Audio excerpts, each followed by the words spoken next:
What happens when the most entitled woman in a gated community walks into a gas station, slaps her hand on the counter, and demands free fuel, not as a coupon, not as a favor, but as a right she believes the HOA entitles her to? What happens when the owner refuses? She pulls out her phone and calls 911 to report a hostile business owner. And what happens when the officer, who rolls up, badge gleaming, walks inside and the business owner smiles because he's the one who hired every officer on that force? Stay until the end. This one gets better with every single sentence. Subscribe to HOA Conflicts. Because Patricia just picked the wrong fight with the wrong man. Let me paint you a picture of Oak Ridge Creek, a pristine, overpriced, CHO Egger sitting community sitting just outside a mid-size American city where the lawns are always exactly 3 inches tall and the Rules Committee meets on the second Tuesday of every month without fail. It's the kind of neighborhood where residents file formal complaints about wind chimes and issue written warnings for Christmas lights left up past January 7th. It was, in every measurable way, a kingdom built on bureaucracy. My name is Arthur Mitchell. I spent 31 years in law enforcement, the last 9 of which I served as the chief of police for Madison County, a jurisdiction that, yes, included Oak Ridge Creek and the surrounding commercial district. When I retired, I didn't sit around watching daytime television. I took my pension, my savings, and my reputation, and I bought a full-service gas station and auto shop on the corner of Route 9 and Meridian Boulevard right at the entrance to the community. People said I was crazy. I told them I like staying busy. Within 6 months, Mitchell's Full Service was the highest-rated fuel stop in the county. We had a loyal customer base, clean restrooms people actually complimented us on, and a staff of 8 I'd hand-picked and trained myself. Business was good. Life was quiet, and then Patricia Thorne walked through my door.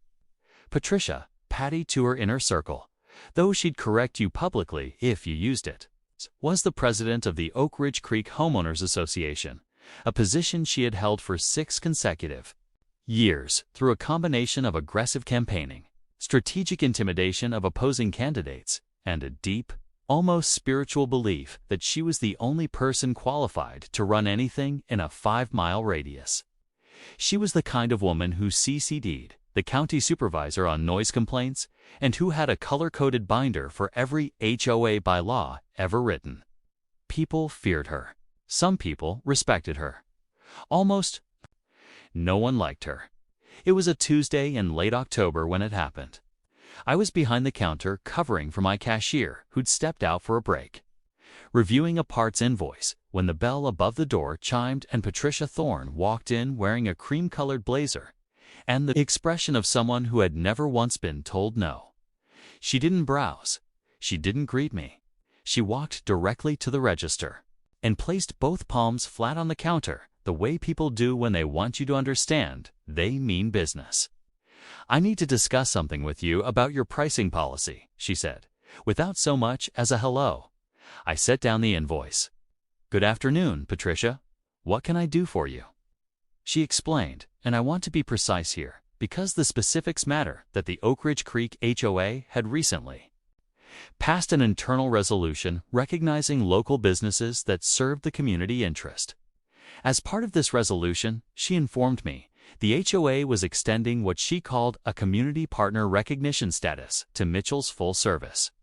This was apparently an honor, and the honor, as she described it, came with a reciprocal obligation, complimentary fuel for HOA board members herself, the vice president, the treasurer, and 2 committee chairs on the first Monday of every month. Unlimited, no cap. Just fuel up and go, as a gesture of goodwill and partnership. I blinked. I actually took a moment because I wanted to make sure I had heard her correctly. "So you want me to give free gas to 5 people every month, indefinitely? In exchange for a title I didn't apply for and don't need," I said. She smiled. The smile of someone who had never genuinely considered the word no as a realistic outcome. "It's a recognition, Arthur. It reflects well on your business. The HOA newsletter goes to over 300 households. Patricia, I appreciate the thought, but I'm going to decline. The silence that followed lasted maybe 4 seconds. It felt longer. She tilted her head the way cats do before they knock something off. A shelf, not out of curiosity, but out of intention. She told me I was making a mistake. I told her I run a business, not a charity program for HOA boards. She told me she had significant influence in this community, and that businesses who didn't cooperate with the HOA tended to find things more complicated. I told her that sounded an awful lot like a threat, and that she might want to think carefully. Before she finished that sentence, she did finish it. She said, and I quote, "I'm going to make sure everyone in Oak Ridge Creek knows exactly what kind of neighbor you are." Then she pulled out her phone, right there at my counter, and dialed 911. She told the dispatcher with me, standing 3 feet away, that there was a hostile business owner at Mitchell's Full Service on Route 9 who was refusing service and making threatening statements, and that she felt unsafe. She gave the address. She gave my name. She waited, phone to her ear, watching me with the satisfaction of someone who believed they had just played their ace card. 4 minutes and 22 seconds later, I know because I checked the security footage later, a patrol car pulled into my lot. Officer Robert Hayes stepped out. Robert had been with Madison County PD for 11 years. I had personally promoted him to his current rank. He gave a toast at my retirement party. He looked through the window, saw me, and I watched his expression cycle through confusion, recognition, and then barely suppressed amusement in about 1 second flat. He walked in. Patricia straightened up, preparing to deliver her version of events with the authority of a woman who had never quoted, a woman who had never doubted the legitimacy of her own narrative. Before she could speak, Robert said, "Chief Mitchell, is everything all right here?" The word chief landed in that room like a brick through a window. Patricia's head turned slowly toward me. I watched her put it together, the name above the door, the man behind the counter, the title Robert had just used without a flicker of irony. I didn't say anything. I didn't have to. Robert was already asking her, professionally and calmly, to describe the emergency she had reported. She stumbled. She tried to recalibrate. She said there had been a disagreement about a business arrangement. Robert asked if anyone had been threatened. She said, not exactly. He asked if any crime had occurred. She said she felt the refusal was retaliatory. Robert looked at me, told him, simply, that a customer had requested complimentary fuel for herself and for associates as a standing monthly arrangement. I had declined, and she had called 911. He wrote something in his notepad. Then he looked at Patricia and explained, in the patient tone of a man who had spent a decade dealing with far more genuinely dangerous situations than this, that declining to give someone free goods was not a crime. That calling 911 for a commercial disagreement was a misuse of emergency services, and that if she had a legitimate grievance with a business, the appropriate avenue was the Better Business Bureau or small claims court. Patricia left without another word. She walked past the pumps, got into her white Lexus, and pulled out of my lot with the rigid posture of a woman cataloging future revenge. I poured Robert a coffee. We talked for 20 minutes about his daughter's soccer tournament. It was a genuinely nice afternoon. True to her word, Patricia did tell Oak Ridge Creek about me. She sent a community newsletter item calling my station uncooperative with neighborhood initiatives and suggesting residents consider alternative fuel options that better reflect community values. What she did not anticipate was that 3 of the other HOA board members, the ones she had volunteered for the free gas arrangement without actually consulting, saw the newsletter, realized they had been enrolled in a scheme without their knowledge, and were mortified. One of them, the HOA treasurer, a retired accountant named Thomas Vance, came to the station that same week.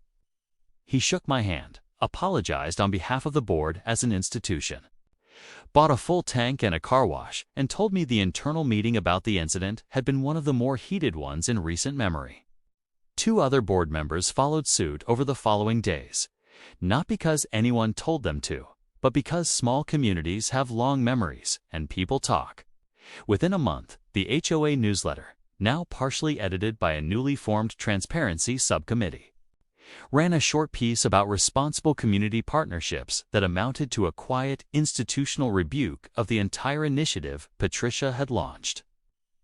She was not reelected as HOA president the following spring. The vote wasn't particularly close. Mitchell's full service had its best revenue quarter since opening in the 3 months following the incident. I don't say that to brag. I say it because sometimes the most satisfying part of a story like this isn't the dramatic moment in the middle. It's watching the slow, steady, community-driven correction that follows when one person overreaches and everyone else quietly decides they've had enough. I've been asked by people who heard this story, and it spread the way small-town stories do, whether I felt any satisfaction in the moment Robert walked through that door. Honestly, not the kind Patricia probably imagined I'd feel. I felt tired. Tired that a person with genuine influence over a community had decided that influence meant she could walk into someone's head, livelihood, and demand tribute like a medieval toll collector. Tired that 911, a service funded by taxpayers and staffed by people who work brutal shifts, was used as a personal intimidation tool. Mostly, just tired of the particular brand of entitlement that convinces someone that rules apply to everyone except the person making them. But here's what I know after 31 years in law enforcement and several years running a business in the same community. Accountability has a gravity to it. You can delay it. You can dodge it for years if you're clever and well-connected. But eventually, the gap between who someone presents themselves to be and who they actually are becomes visible, and in a small community, once people see it, they cannot unsee it. Patricia saw a gas station owner and thought she saw an easy mark. What she didn't see, that she never bothered to find out before she picked that fight, was the 31 years of service behind the counter. The badge that used to sit in a desk drawer 20 feet away, and the name every officer in the county knew by heart. If you've dealt with an HOA Karen who thought the rules didn't apply to her, drop your story in the comments below. And if you're new here, welcome to HOA Conflicts. Subscribe, hit the bell, and stick around. Every story on this channel is real. Every Karen thinks she's the exception, and every single time the fallout is spectacular.